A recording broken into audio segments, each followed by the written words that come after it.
우리가 언제 행복할까요? 언제 행복할까요? 소위 내 뜻이 세상에 성공적으로 그리고 내가 바라고자 하는 것들이 이루어졌을 때 우리는 그 안에 행복감을 찾습니다. 그래서 자신이 누리고 있는 것으로 인해서 행복하다라고 얘기해 만족감을 누릴 수 있는 거죠. 난 옆에 우리 가족은 행복해. 막 이런 모습들인 것입니다. 근데 그 행복의 성공한 인생에 대한 행복의 기준이 뭘까? 우리 기준에 대한 부분을 논해보면 그 시대마다 세대마다 그리고 상황마다 다 다르다라는 것을 볼 수 있어요. 그래서 말씀을 준비하다가 이런 회자되는 글을 한번 봤어요. 그래서 한번 먼저 같이 한번 이렇게 세대별로 이렇게 행복 기준이 다르구나라는 것을 한번 준비를 해봤는데요. PPT 한번 띄워주시죠. 10대는 소위 얘기해서 금수저로 태어난 것을 성공한다라고 해요. 성공한 부모님이 두었으면 성공했다라고 생각을 해요. 20대는 뭐예요? 학벌이 좋으면 성공했다고 생각한답니다. 30대는 좋은 직장을 다니면 성공한다는 거예요. 40대는 뭐예요? 자신이 2차를 쏠 수 있으면 성공했다라고 하는 거죠. 그리고 50대는 자녀가 공부를 잘하는 모습이 있으면 성공했다라고 느낀답니다. 60대는 아직 돈 벌고 있으면 성공한 거예요. 있죠? 70대는 이제 건강에 대한 문제가 이제 다가와요. 건강하면 성공한 것입니다. 80대는 뭐예요? 본처가 밥을 차려주면 성공한 거래요. 90대는 뭐예요? 전화 오는 사람이 있으면 성공한답니다. 그럼 100세는 어떻게 됩니까? 아침에 눈 뜨면 성공한대요. 100세까지 성공하시기를 바랍니다. 근데 이 안에 이 100세까지 보시면서 느껴지는 시선이 어떤 시선이에요? 주님과 연관된 시선입니까? 세상과 연관된 시선입니까? 세상과 연관된 시선이에요. 거기에 우리는 행복해 한다라는 거죠. 그런데 여기에 우리가 주님의 시선을 향한 모습으로 소위 예수님께 구원을 받은 우리, 날마다 구원의 은총의 은혜를 받는 우리들은 그 시선이 바뀌어야 되지 않을까요? 근데 여전히 우리도 세상의 시선에 우리가 살아가고 있다는 것이 우리들에게 해결하지 못하는 딜레마지 않을까라는 생각이 듭니다. 근데 저는 이 표를 보면서 느꼈어요. 이렇게 100세까지 살면 좋을까? 라는 거예요. 우리 어른들에게 물어보면 시간이 왜 이렇게 빨리 지나가는지 모른대요. 화살같이 지나간대요.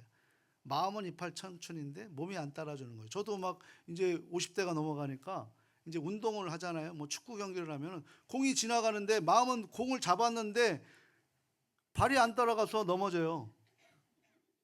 안 쫓아가더라고요.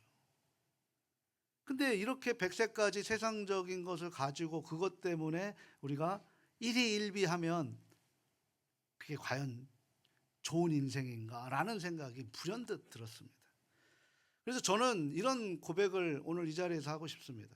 저는 행복한데 언제 행복하냐면 제 시선이 세상에서 주님께로 바뀐 것에 대해서 행복합니다. 제가 이 세상에서 가장 잘한 것은 나를 만나주신 주님을 내가 붙들고 살아가는 이 모습이 저에게 가장 잘한 것이라고 생각을 합니다. 제 평생에 가장 복된 일은 주님이 나를 만나주신 것에 대해서 내 시선을 가장 그 주님 중심에 놓고 지금 몸부림치는 것. 목사라고 매일같이 주님만 보는 건 줄 아세요? 아니에요. 세상도 봅니다. 왜 세상 재미를 모르겠어요? 특히 세상 재미를 알았던 제가, 세상 재미 때문에 도망갔던 제가 왜 세상 재미를 모르겠어요?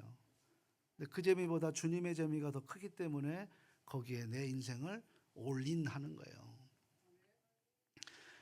때로는 사는 게 힘들고 아프고 견디고 넘어질 때도 있지만 그때마다 주님께 시선을 붙들고 있으니까 주님의 그 강한 손이 저를 붙들고 있는 것을 느끼는 거예요. 그래서 신앙은 뭔지 아십니까? 아는 게 아니라 느껴야 되는 거예요.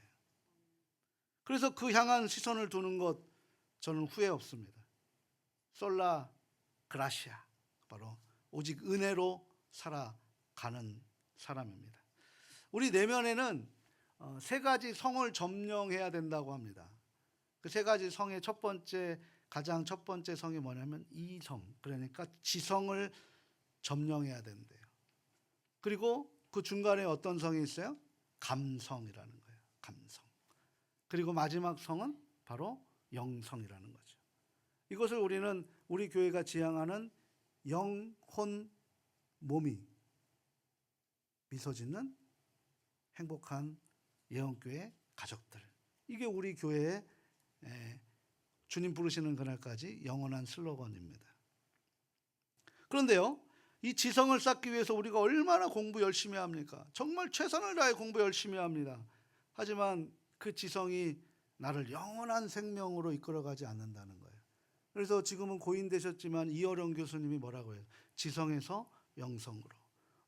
자기가 갖고 있는 그 지성의 최고의 학문이 자기 딸인 그 이민아 목사님을 고치는데 아무짝에 쓸모가 없더라라는 거예요. 그래서 마지막에 주님 붙들고 그렇게 몸부림치셨던 그 어른의 모습이 눈에 선하게 보입니다. 또 요즘에는 감성적인 사람, 즉 따뜻한 사람을 원합니다. 그러나 그 감성이 아무리 풍족해도 어떤 목사님은 설교 때마다 우세요. 그게 또 뭐 감동이 돼서 우시는 목사님, 대표적인 목사님들도 많아요. 우는 것으로 끝나면 안 된다는 거죠. 우는 것이 우리에게는 더 깊게 다가올 수 있을지 모르지만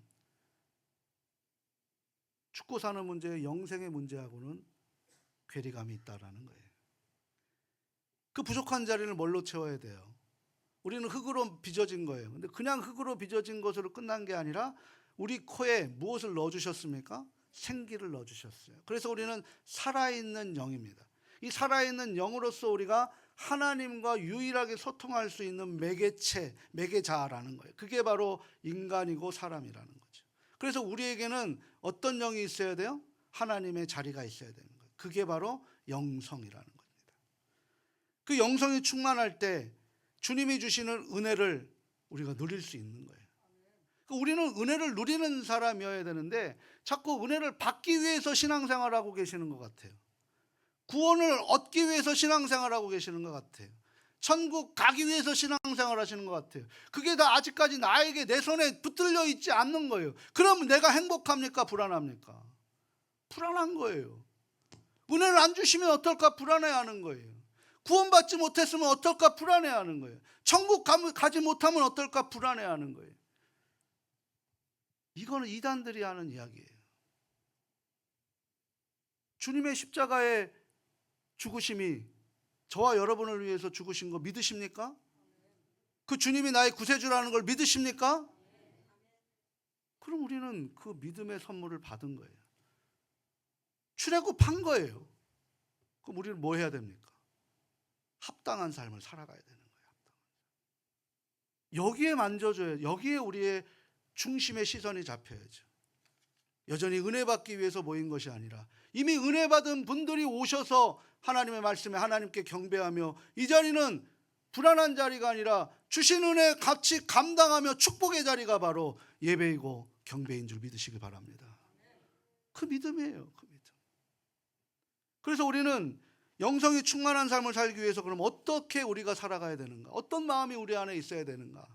바로 감사하는 마음이 있어야 되는 거예요. 내 영으로 충만한 삶을 살아갈 때 내 안에 감사함이 있는가라는 것이죠. 이 감사하는 마음을 가지기 위해서 우리는 성경은 자꾸 시선을 바꾸라라고 말씀하고 있습니다. 여기서 시선을 바꾼다라는 건 뭐예요? 우리가 환경을 바라보지 않고 형편을 바라보지 않고 그럼에도 불구하고 주님을 바라보는 거예요. 그때 내 사망의 음침한 골짜기가 주님의 지팡이로 보호해 주시고 막대기로 지켜주신다는 사실을 우리는 붙들어야 되는 줄 믿습니다. 그게 은혜라는 거죠. 그래서 사람은 마음의 시선이 바뀔 때 가장 먼저 하는 게 뭐냐면 감사예요. 감사. 주신 것에 감사가 아니라 그리하지 아니하실지라도 감사해요. 이런 표현들을 우리 가족도 작년에 좀 굉장히 힘들었어요. 아픈 사람들이 많았어요. 우리 교회에도 아픈 분들이 많아서 지금 금요 성령 치유 집회 때 기도 열심히 하고 있습니다. 나와서 기도해 주셔야 돼요. 저 혼자 힘듭니다. 같이 부르짖고 기도해야 돼요. 그래야만 그 기도하는 그 수많은 우리 가족들이 회복이 되는 거예요. 나는 그 기도의 자리에 나오지 않으면서 어떻게 그 기도를 응답받으시려고 할 수 있습니까? 피곤하십니까? 그래서 나오셔야 돼요. 힘드셔도 나오셔야 돼요. 그게 바로 은혜를 우리가 붙드는 삶이에요. 정말 최선을 다해 찬양을 준비하고 기도를 준비하고 부르짖고 기도해. 하나님 도와달라고. 근데 오늘 본문을 보시면 이런 말씀이 있어요. 아니 우리가 예배드리다 죽으면 그거 복 아니에요? 세상 속에서 비명행사하는 사람도 얼마나 많은데 우리가 예배 처소에서 예배드리다 하나님 말씀 감당하다가 그 일 하다가 우리가 스데반처럼 죽으면 그거 복 아니냐는 거예요. 그 자리를 찾아야죠. 오늘 아픔에도 불구하고 이 현장을 찾아오는 현장 안에 주님이 있는 거예요. 주님이 우리를 찾아오시기 위해서 이 자리를 허락하셨다라면 우리도 그 자리를 같이 함께 있어야 그 자리에 교류가 되는 거죠. 그런 모습이에요. 우리는 영성을 찾으려고 몸부림이 있어야 돼요. 근데요, 우리 힘듦이 있었지만 그 안에 그 어려움이 있을 때 주님께 시선을 바뀌니까요, 그 두려움이 사라져요. 감사가 넘치는 거예요. 그러며 살아가는 거예요. 병이 고쳐지든 그걸 평생 안고 가든 그게 문제가 아니라 내 마음이 문제라는 거죠. 그 마음의 문제를 통해서 우리가 어떤 삶을 살아가느냐에 따라서 행복의 질량이 달라진다라는 거예요. 질감이 달라지는 거예요. 그래서 영성이 충만한 사람은 사도 바울이 뭐라고 얘기하냐면 데살로니가 5장 16, 17, 18절에서 이렇게 얘기해요. 항상 기뻐해라라는 거예요. 계속해서 주님을 인식하면서 기도해라라고 얘기하는 거예요. 그럴 때 범사에 감사가 나타난다. 이 감사가 나타날 때 우리 안에 영적인 충만함이 있다라는 거예요. 세상적인 충만함으로 그렇게 많은 것을 채워보십시오. 그 안에 공허함이 더 커진다는 사실을 아셔야 됩니다. 내가 세상 것 채우는 것만큼 욕심도 2배, 3배가 드러나는 거예요. 그렇게 돼서 하고 싶은 일이 더 많아지니까 시간이 더 분주해지고 예수님 찾고 예수님 의지하는 것들이 더 사라지게 된다는 거예요. 그것이 과연 성공의 길인가? 라는 것이죠. 우리는 개인적으로 나는 영성이 충만한 사람인가, 영성이 부족한가 쉽게 알 수 있는 방법은 나의 지금 현재의 자리에서 나는 감사로 이어나가고 있는가라는 거예요. 이게 흠없이 보존되기를 주님 오시는 날까지 기도한다라고 바울이 고백이 데살로니가 5장 23절의 말씀입니다. 우리는 감사함으로 하나님의 축복에 믿는 사람이 되어야 하는 거예요. 감사는 내가 원하는 것대로 됐을 때, 만사가 순조롭게 풀렸을 때 하는 그런 감사를 지금 이야기하고 있는 게 아니에요. 내가 남들보다 많이 가졌다는 것, 내가 성공했다는 것, 그것 때문에 감사라는 그런 성경적 감사가 아니란 말이에요. 이거 오해하지 마십시오. 이것 때문에 한국교회가 무너졌어요. 주님 붙들면 뭐가 다 해결되고 해결된 뒤에 우리들의 삶이 그렇게 녹록지 못했기 때문에 한국교회가 무너졌단 말이에요.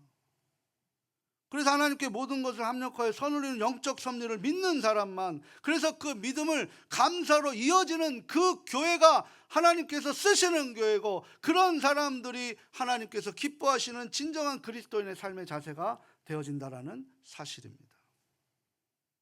오늘 본문을 보시면 예수님께서 나병 환자 10명을 고치셔요. 오늘 본문 11절에 보게 되면 갈릴리에서 사마리아와 갈릴리 사이라고 그렇게 이야기하고 있습니다. 그곳은 우리가 얘기하는 영적 타락한 곳이에요. 가장 가난한 사람들이 있는 곳이에요. 마을 속으로 들어올 수 없는 곳. 단 한 번도 예배를 자신의 몸 스스로 드려본 적 없는 나병 환자들이 어떻게 율법에 의해서 나갈 수도 없는 상황들입니다. 근데 그 소문을 그 10명의 나병 환자들이 들었어요. 어느 날 그 동네를 지나가신다는 거예요. 그때 지나갈 때 이 10명의 나병 환자들이 어떻게 됐어요? 우리 문제 생기면 주님 찾잖아요. 그게 정상이에요. 정상. 내가 문제 생길 때 주님 찾는 게 정상이에요. 그럼 이 2가지로 반응하는 거죠. 오죽 내가 주님 안 찾았으면 나에게 문제를 주실까? 그럼 뭐 해야 됩니까? 회개해야 되는 건 아닐까요? 그렇게는 생각하지 않아요. 왜 나에게 이렇게 힘듦을 주세요? 라고 우리는 하나님 앞에 불평부터 한다라는 거죠. 이게 생각의 차이예요. 이게 시선의 차이란 말이에요. 안 힘든 사람이 어디 있어요? 다 힘들어. 이 세상에 사는 사람들 누구 하나 평범하게 행복하게 만족감을 누리고 사는 사람 단 한 사람도 없습니다.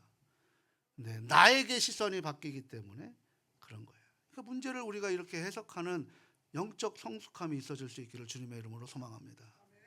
그러니까 이 사람이 어떻게 해서 이 사람들이 주님 지나가니까 주님 우리를 불쌍히 여겨주십시오. 예수님 우리를 살려주십시오. 우리를 낳기 위해 우리는 원합니다 라고 그렇게 간절히 기도한다라는 거예요. 그 기도의 자리로 나오셔야 그 기도를 하나님이 보시고 들으신다는 거예요. 현장에서 내가 하고 싶은 거 다 하시면서 내가 힘들 때만 기도한다면 그게 기도의 자리가 될까요? 주님의 마음의 안타까움이 느껴져서 이 자리에 저도 회개하는 마음으로 이 말씀을 전합니다. 예배자리 지키자고 우리가 슬로건을 기도 운동을 하자고 그렇게 하지만 이 기도 운동과 예배자리를 우리는 얼마나 지키고 계십니까? 그 자리가 축복의 자리고 그 자리가 치유의 자리고 그 자리가 은혜의 자리인데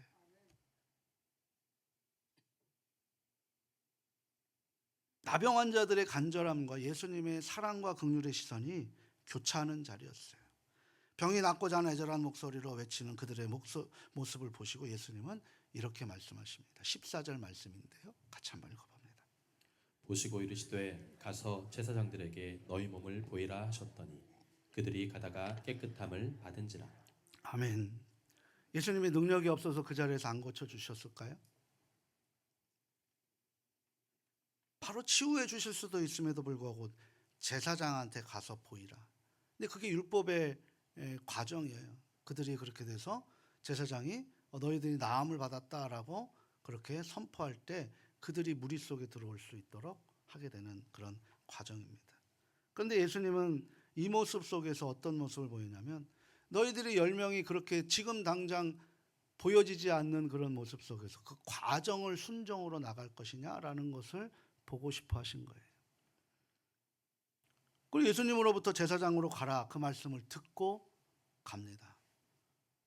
그게 들릴 때 변화가 되는 거예요. 치유가 되는 거예요. 아유, 되겠어? 내 생각이 주님의 생각의 시선으로 바뀌게 되는 거예요. 그렇게 되니까 가다가 어떻게 돼요? 그들의 발가락에서 이상한 몸에서 느껴지는 게 있어요. 몸이 날 때 그런 거 느껴지잖아요. 허리가 아프셨을 때 좀 느껴지시지 않습니까? 그러면서 온몸에 감싸고 있는 모든 것, 손에 붕대를 감고 나병 환자들이니까 막 근육이 뭉그러지잖아요. 그런데 갑자기 거기에서 막 손의 움직임이 막 세포들이 막 늘어나기 시작하는 이상한 거예요. 근데 옆에 보니까 머리 다 빠진 사람이 머리가 다시 나기 시작하는 모습들이 보여지는 거죠. 그러면서 제사장에게 가기 전까지 어떻게 됐다는 거예요? 성경은 다 깨끗함으로 나았다라는 거예요. 주님을 만나야 나는 거죠. 주님이 그 자리에 오셨을 때 그들이 부르짖고 주님의 말씀에 듣고 순종했기에 이 기적의 역사가 일어나는 줄 믿습니다. 근데 우리는 기적의 역사를 외면하고 주님이 그냥 내가 편한 자리에 오셔서 내 문제를 해결해 주시기로 하는 욕심쟁이로 우리가 살아가고 있다는 거예요.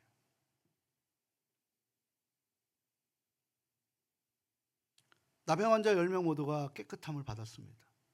다 믿음에 순종한 거죠.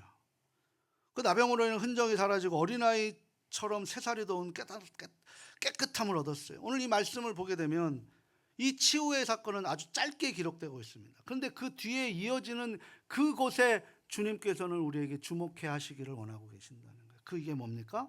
예수께 돌아와 감사하는 사람이 한 사람밖에 없었다라는 거에 주목하고 싶으신 것입니다.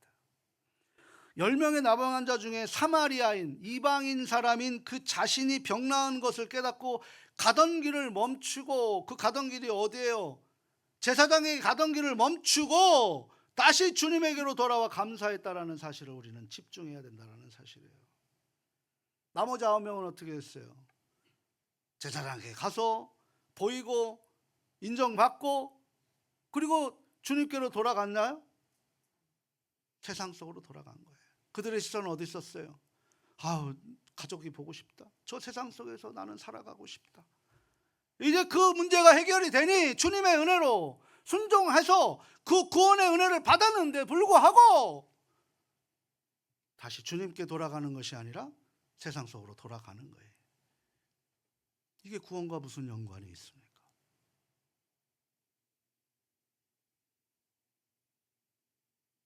그러나 사마리아 사람은 마음의 시선이 하나님께 영광을 돌리며 내 병이 깨끗이 나아도 내가 그 무리로 들어가지 않아도 주님께 달려왔더니 한 사람의 그 모습을 하나님은 기뻐하시는 거죠. 주님은 기뻐하셨다라는 거예요.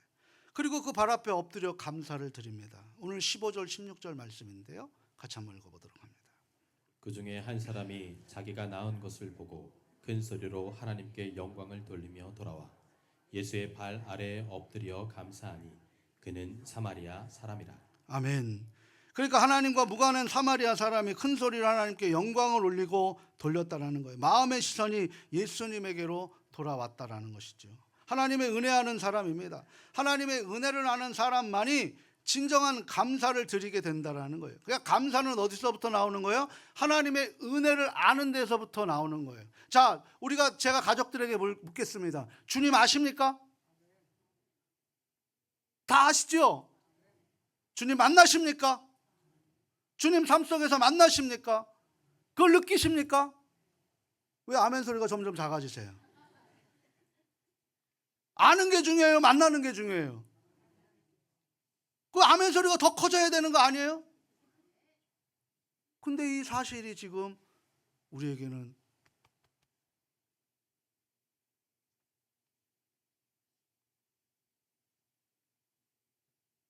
확신으로 다가오지 않다는 거예요. 감사하는 사람에게 구원의 은총을 베푸신다는 거예요. 내가 아파서 감사하신 적 있으세요? 내가 실패했는데 감사 예물 드려보신 적 있으세요? 내가 실패했습니다, 하나님. 근데 내가 내 욕심 때문에 실패했습니다, 하나님. 그걸 깨닫게 해주셔서 감사합니다. 그 예물 들어보신 적 있으세요? 또 이렇게 얘기하면 교회에 또 돈 밝힌다고 또 얘기하는데 그런 거 아니잖아요. 내가 아픈데 하나님 앞에 감사해 보신 적 있으시냐고요. 마음의 시선이 감사의 고백으로 한 사람에게 큰 은혜를 베풀었는데 어떤 은혜를 베풀었습니까? 19절 말씀이에요. 같이 한번 읽어보도록 합니다. 그에게 이르시되 일어나 가라 내 믿음이 너를 구원하였느니라 하시더라. 아멘. 우리는 명확히 아셔야 됩니다. 우리에게 치유와 기적과 기도 응답은 이 구원을 이루기 위한 수단입니다. 그런데 우리는 그것이 목적이 되고 구원은 나하고 무관하는 9명의 그런 나병 환자와 같은 삶을 우리는 살아가고 있다는 현실을 오늘 성경은 우리에게 직설적으로 말씀하고 있다는 것입니다. 예수님은 감사를 믿음이라고 말씀하셨습니다. 은혜를 깨닫고 감사하는 사람은 하나님께서 주님께서 그에게 구원을 주셨다라는 거예요. 내 믿음이 너를 구원하였느니라. 우리 이번 주 금요일도 말씀드렸잖아요. 그 옷자락을 손대려고 목숨 걸어봤냐고요. 주님 앞에 목숨 걸어 준비해 그 부러지져 봤냐고요. 주님은 우리를 위해 목숨을 거셨는데 우리는 정말 목숨 걸면서 주님께 부러지져 보려고 했냐고요. 그걸 우리는 하지 않았단 말이에요. 구원은 내 문제가 해결하는 게 구원이 아니라 죄 문제가 해결하는 게 구원인 줄 믿으시기 바랍니다. 오늘 오후에 제가 죽음에 대한 부분을 명확하게 정리해 드릴게요. 죽음이 어디서부터 왔는가? 누구에 의해서 생겼는가? 하나님의 자녀되는 축복이 구원입니다. 천국 백성이 되는 게 구원이에요. 주님 만나셨죠? 주님의 십자가의 사건이 내 사건이라는 걸 믿으시죠? 갈라디아서 2장 20절 나는 죽고 내 안에 예수로 살아가는 걸 고백하시죠? 그럼 우리가 그 합당한 삶을 사셔야 되는 거잖아요. 주님은 다 주셨는데 우리는 이 삶을 못 살고 있다는 거예요. 이제 나병이 치유되었는데 어떻게 됐습니까? 감사함이 물고 다시 자기가 하고 싶은 일로 다 떠나간 거예요. 그들도 감사했다라는 거예요. 감사했다라는 거죠. 근데 감사하는데 그 감사를 유지해 나가는 사람은, 감사를 지속해 나가는 사람은 한 사람밖에 없다는 거죠. 구원의 은혜를 붙들고 그것을 지키는 사람이 이렇게 적다는 거예요. 지금 한국도 그리스도인들이 적다니까요. 저와 여러분들도 그 나 한 명의 사마리아인이 될 수 있기를 주님의 이름으로 축원합니다. 구원을 지켜나가는 거예요. 목숨 걸어가면서. 주님이 나 살리기 위해서 목숨 거셨던 것처럼 그렇게 지켜나가야 돼요. 시선이 바뀌지 않으면 안 되는 거예요. 우리 시편 50편 23절 말씀 같이 한번 읽어보도록 합니다. 감사로 제사를 드리는 자가 나를 영화롭게 하나니 그의 행위를 옳게 하는 자에게 내가 하나님의 구원을 보이리라. 아멘. 감사로 제사를 드리는 자가 나를 영화롭게 하나니 그의 행위를 옳게 하는 자에게 내가 하나님의 구원을 얻으리라. 성경이 말하는 감사는 주신 것 감사가 아니라 주실 것 감사예요. 미리 감사예요. 미리 감사. 그게 맡겨지는 거죠. 맡겨지는 것. 내 걱정, 염려 다 떨치고 뭐에 집중하라 그래요? 먼저 그의 나라와 그의 의에 집중하라라는 거죠. 우리 주님께서 지금 그 감사를 잃어버린 9사람을 찾고 계신다는 사실을 오늘 성경은 우리에게 기록해 주고 있는데요. 17절이에요. 같이 한번 또 읽어봅니다. 17절 말씀. 예수께서 대답하여 이르시되 10사람이 다 깨끗함을 받지 아니하였느냐? 그 9은 어디 있느냐? 아멘. 그 9은 어디 있느냐? 그 어디에서 찾을까요? 이 자리에서 찾을까요? 삶의 자리에서 찾으시는 거예요. 감사는 어디 있느냐? 사랑하는 내 아들아, 내 사랑하는 내 딸아, 내가 너에게 그렇게 오늘 하루도 살아가는 게 내 능력으로 살아가시는 분 여기 계십니까? 오늘 100세 얘기하잖아요. 눈을 뜬 것도 하나님께서 은혜 주신 거 아니에요? 내가 오늘 몸을 움직일 수 있는 하나님의 은혜 주신 거 아니에요? 오늘 이 자리에 오게 하는 것도 하나님의 은혜로 오신 것 아니에요? 그 은혜 입은 자들이 그 은혜를 입고 은혜를 확인했단 말이에요. 세상 속에서 어떻게 합니까? 내 거 가져가려고, 내 거도 챙기려고, 그거 못 챙겨줘서 감사하지 못하는 삶을 살아가면 9사람의 나병 환자와 다를 게 뭐가 있냐는 거예요. 그거 묻고 계시는 거예요. 너의 감사는 어디 있느냐? 라고 묻고 있는 것입니다. 마찬가지로 우리도 예수님께 주신 은혜를 받고도 여전히 세상을 누리지 못하는 거예요. 한번 생각해 보십시오. 예수님은 분명히 우리에게 비유하셨어요. 부자와 거지 나사로의 비유를 하셨어요. 부자로 잘 삽니다. 100세 동안 잘 살아요. 근데 하나님 나라 생명책에 부자의 이름이 기록됐습니까? 가난하게 삽니다. 힘들게 살아요. 세상이 말하는 거지로 삽니다. 그런데 그 주님이 그 거지의 이름을 아십니까? 모릅니까? 아신다는 거예요. 나사로를 아신다는 거예요. 어디에다가 이름을 기억되기를 원하십니까?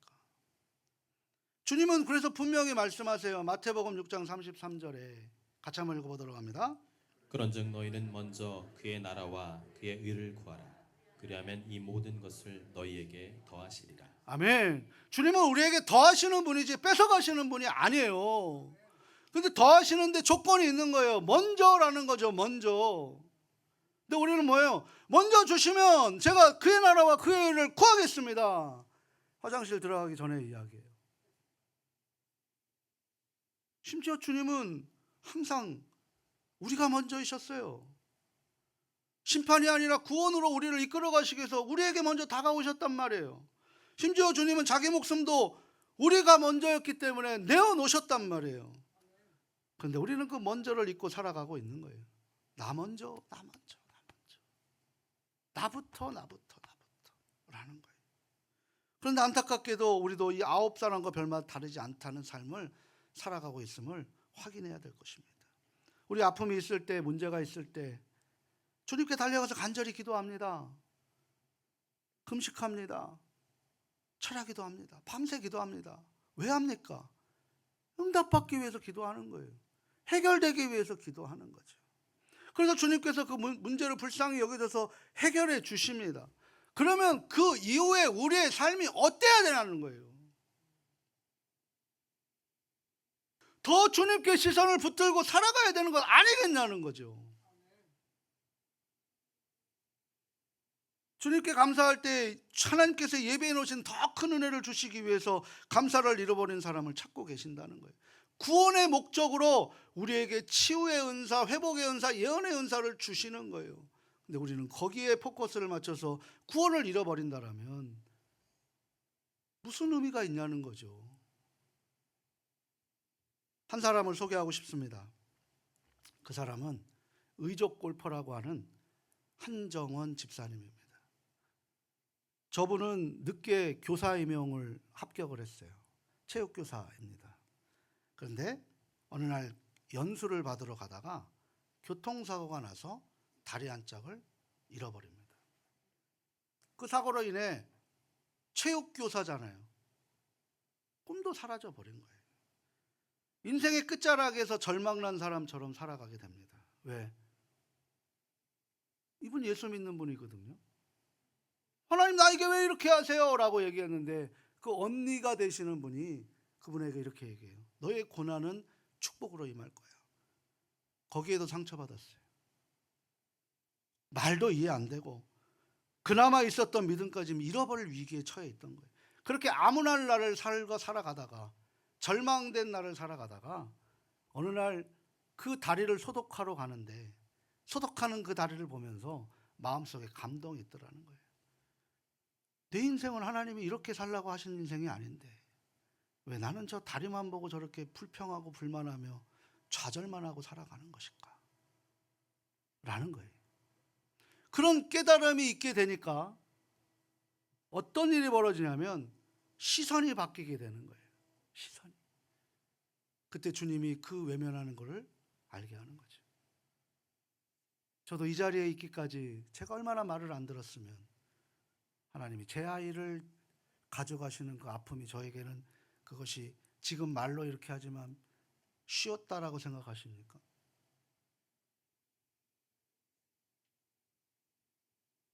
그 하나님을 원망하는 시간이 십수년이었어요. 십수년. 그 상처만 바라보고 있어서 그거만 바라보고 있었어요. 근데 어느 순간 성령께서 감동 주시니까 상처를 보게 하지 않으시고 상처를 눈물로 닦아주시는 주님을 보게 하셨다라는 사실입니다. 그래서 절망의 다리를 바라볼 때 원망과 질투가 절망과 불평이 짓눌렸는데 마음의 시선이 죽음을 뚫고 부활하신 주님을 바라볼 때 일어설 수 있는 용기가 생기고 그렇게 본인이 하고 싶었던 골퍼의 모습도 의족 골퍼라고 할 수 있도록 장애인에 대한 편견을 벗겨줄 수 있도록 하나님께서 그분을 사용하고 계시는 거예요.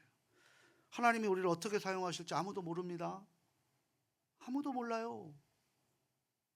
저도 제가 여기서 목회자로 이 예언교회에 올 거라는 건 몰랐어요.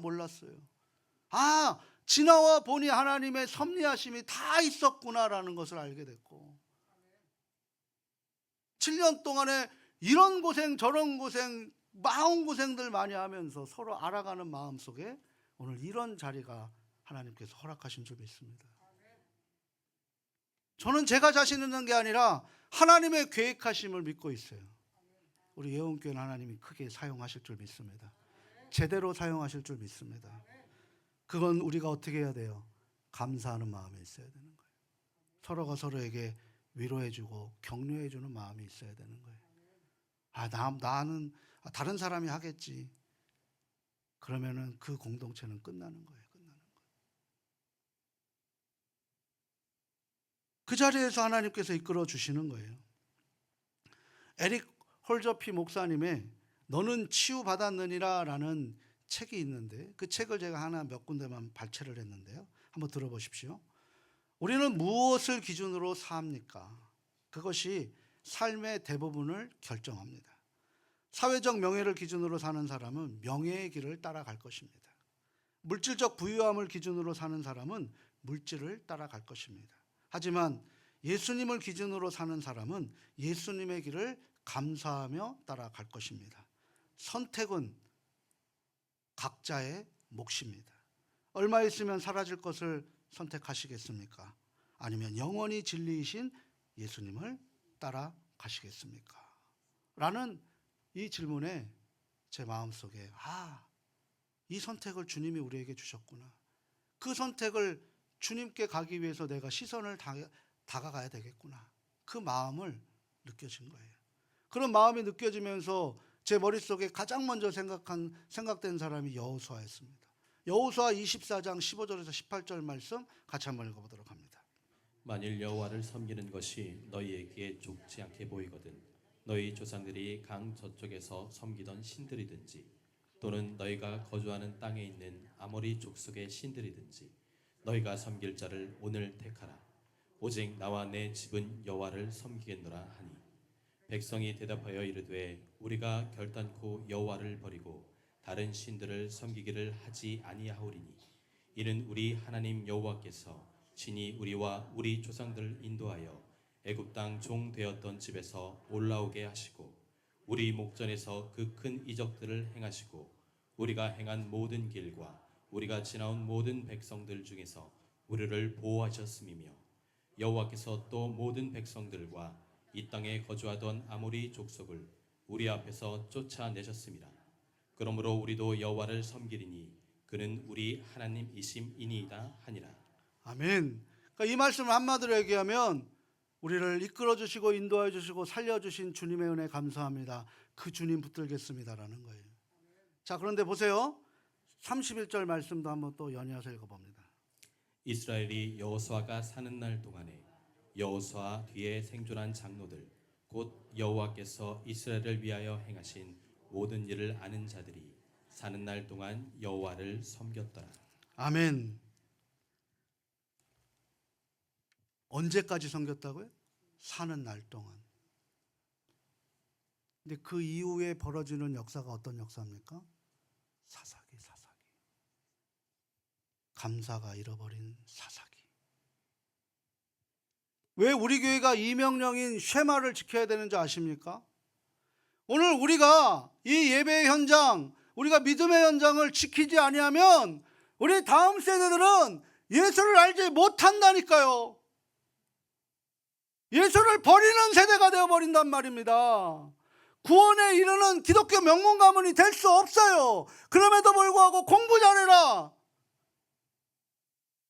열심히 노력해서 취직해라, 그거 놓고 기도할 게 아니라 이 아이가 나처럼 쉐마 기독교 명문 가문이 될 수 있도록 우리가 그 믿음의 현장의 자리를 지킬 수 있도록 나에게 그 믿음을 주십시오라고 목숨 걸면서 주님을 의지해야 되지 않겠냐라는 사실입니다. 교회가 교회 학교가 사라져가고 있어요. 우리 교회도 위험 수위에 있습니다.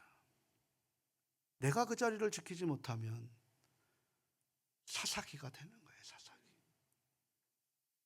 내가 그 자리를 붙들지 못하면 내 자녀는 사사기가 되는 거예요.